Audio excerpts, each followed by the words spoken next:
Basically এটা হচ্ছে combined fitness session.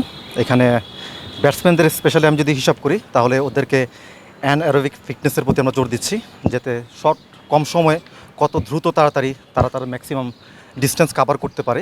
সেটার কারণে আমরা বিভিন্ন ধরনের ট্রেনিং করছি।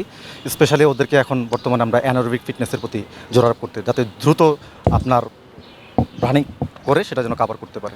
ওভারঅল যদি আমি বলি, সবারই ফিটনেস লেভেল অনেক হাই। গত এক সপ্তাহ যাবত তারা খুব ভালো কন্ডিশনিং সাথে আছে। আমি এবং আমার কলিগ ইফতি দুজনেই আমরা দুজনের সমন্বয়ে এই ফিটনেস আমরা রান করছি, এবং স্ট্রেংথ, রানিং, ফ্লেক্সিবিলিটি, রিহ্যাব সব কিছুই আমরা এই সেশনে রাখছি। এতে করে আমি বিশ্বাস যে তারা ফিটনেস লেভেল অনেক হাই। এর আগে তো কখনো লম্বা সময় ধরে ফিটনেস নিয়ে কাজ করতে দেখা যায়, এটা কি আবার হিতে বিপরীত হবে?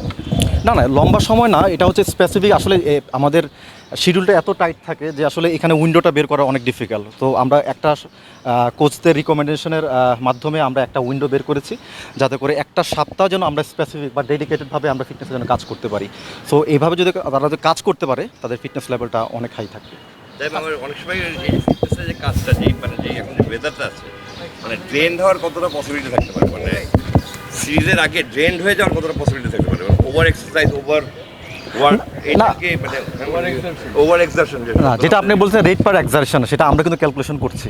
তো এখানে আসলে ওভার ট্রেন্ড আসলে আমরা আমরা ওদের লোড ক্যালকুলেশন করছি, কার কতটুকু লোড করার দরকার, লোড ওভারলোড, ওগুলো আমরা হিসাব রেখে কিন্তু আমরা এই ধরনের ট্রেনিংগুলো করছি। কারণ আপনারা জানেন এই বছর যেই পরিমাণ সিরিজ আছে, ওই পরিমাণ ফিট যদি না থাকে, ভেরি ডিফিকাল্ট তাদের কনজিকিউটিভ ম্যাচগুলো খেলা।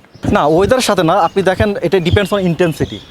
আপনি কতটুকু স্পিডে দৌড়াচ্ছেন। আপনি যদি ঘন্টা যদি সাপোজ ফর এক্সাম্পল 25 কিলোমিটার দৌড়াচ্ছেন, হয়তো আরেকজন 20 কিলোমিটার দৌড়াচ্ছে। যার ইন্টেন্সিটি বেশি থাকবে সে একটু টায়ার্ড হবে, এটাই স্বাভাবিক।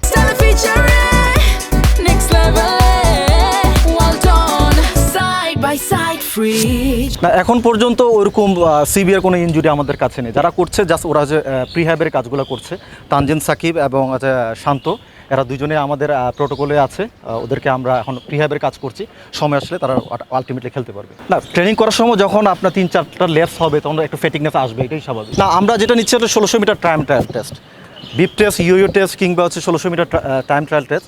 দিন শেষে আমাদের প্রিন্সিপাল কিন্তু একই, যে আপনার প্রতি সেকেন্ডে কতটুকু ডিস্টেন্স আপনি কাভার করতেছেন, এটা হচ্ছে মুখ্য বিষয়। সেটা বিপ টেস্ট হোক, ইয়ো টেস্ট হোক, কিংবা 1600 মিটার হোক। ওইটা কি হয়ে গেছে?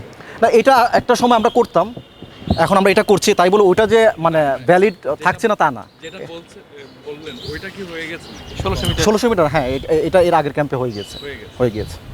রেজাল্ট না, রেজাল্ট এটা আমরা ট্রেনিংয়ের সুবিধার্থে আমরা সেটা ডিসক্লোজ করছি না।